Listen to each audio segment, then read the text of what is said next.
Newsday continues here on One News Now. I'm Jess De Los Santos. Election watchdog NAMFREL vows to help in ensuring a peaceful 2022 polls through participating in various election-related activities. To tell us more about this, we have Jen Calimon joining us live from Malabon for the details. Jen, how's NAMFREL preparing for next year's elections? Just the National Citizens Movement for Free Elections, or NAMFREL, has laid out their activities and plans to help COMELEC achieve its goal for a peaceful election next year. Mass spreader events, no? So, yung mga volunteers na pinipili natin, of course, said they have IT experts and observers trained to monitor AES. As part of the committee of COMELEC AES, they vowed to monitor the poll body's procurement in the elections. NAMFREL will also participate in the local source. Okay, we're just having a bit of a technical difficulty reaching Jen Calimon there. We'll try to get back to her later in the program. But for now, here are some updates on the political front. Davao City Mayor Sara Duterte Carpio has been nominated for president by the Partido Pilipino sa Pagbabago, or PPP. The new party is comprised of former PDP Laban members. Mayor Sara has previously expressed disinterest in the presidency. She will also be on medical leave from October 5 to 8, which coincides with the filing of Certificate of Candidacy. Former Ocho Derecho candidate Samira Gutok is running for senator under Acción Democrático, led by Manila Mayor and presidential hopeful Isko Moreno. On the Chiefs, Gutok says among the factors for her jumping ship include the lack of progress in LP and Isambayan in creating a lineup. And the Labor Party of the Philippines is set to endorse Bongbong Marcos as its presidential bet during its national virus. Mga ano pa siguro, 2 to 3 years. Pero pag ang mga tao nandyan ang bakuna, magbabakuna na kaagad, at least ma-minimize na.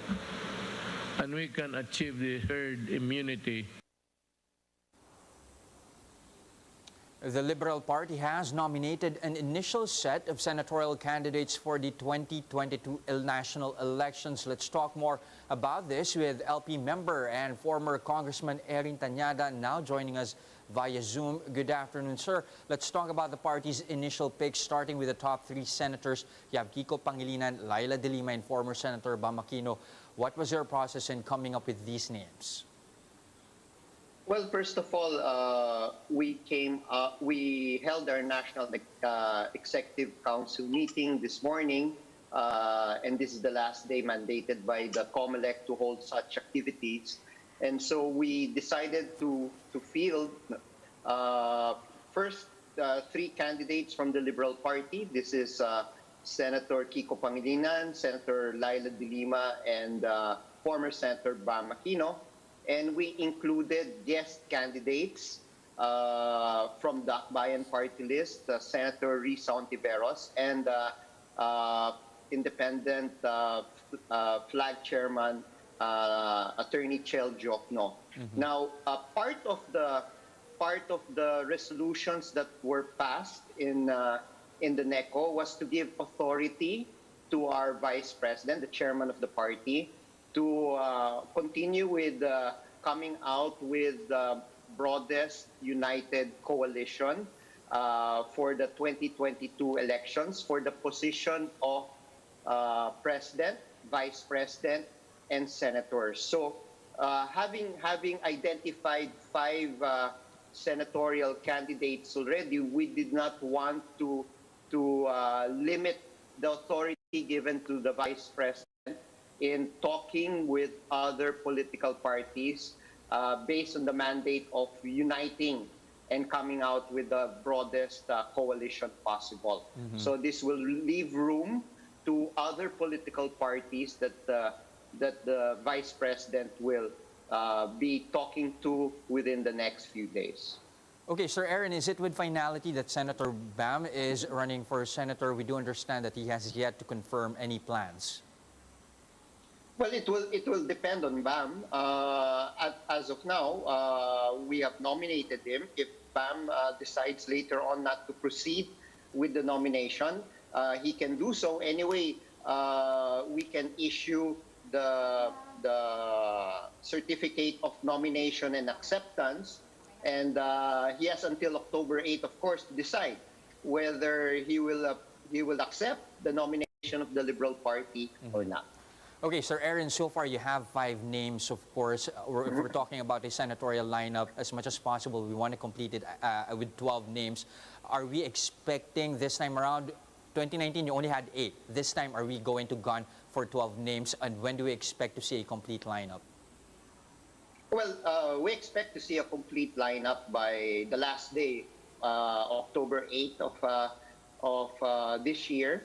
And like I said, we have already 5, and we'd like to come up with a opposition ticket that is broad, coming from maybe nominees from other political parties that the Liberal Party will be coalescing with. So the possibility of completing the 12 is there. If you look at it, the Liberal Party in itself is already holding 1/4 of the ticket with 3 candidates. So plus 2 guest candidates, that's 5. So it gives other political parties the opportunity to nominate their respective nominees for the broad opposition senatorial ticket. Are you targeting any other names here? Do you have any names in mind? And I will leave that to the talks with between the Vice President and other interested political parties. Of course, Sir Aaron, the bigger news, of course, the bigger question rather, will Vice President Leni Robredo run for president? What's the update on that one?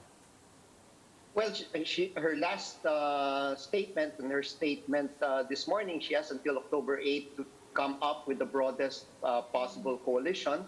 So it can be any of 2 things. She can either run, or she can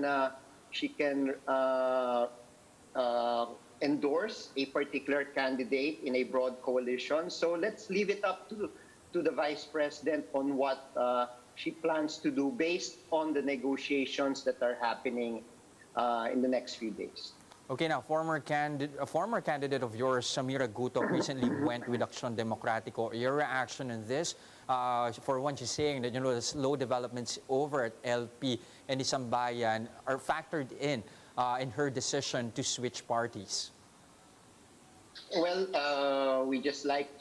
first of all, we just like to greet and wish Samira Gutok good luck in her quest in this 2022 elections. I don't believe that the Liberal Party was slow. We support the moves of the Vice President to come out with the broadest possible coalition.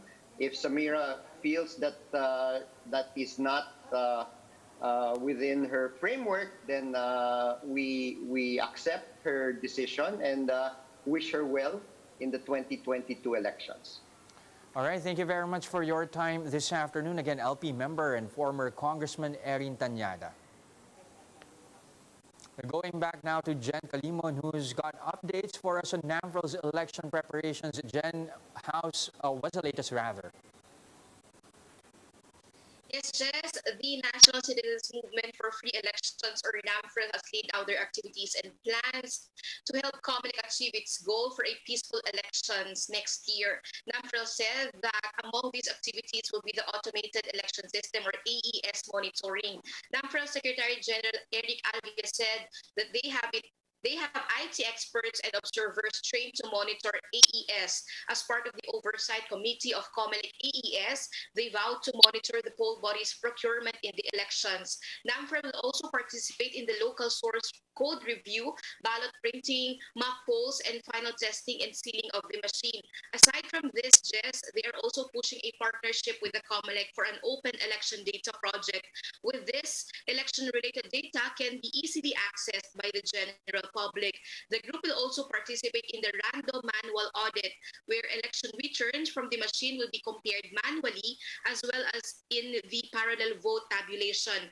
NAMFREL is encouraging COMELEC to include QR codes in the election returns to make it easier for volunteers, observers, and political parties to monitor votes.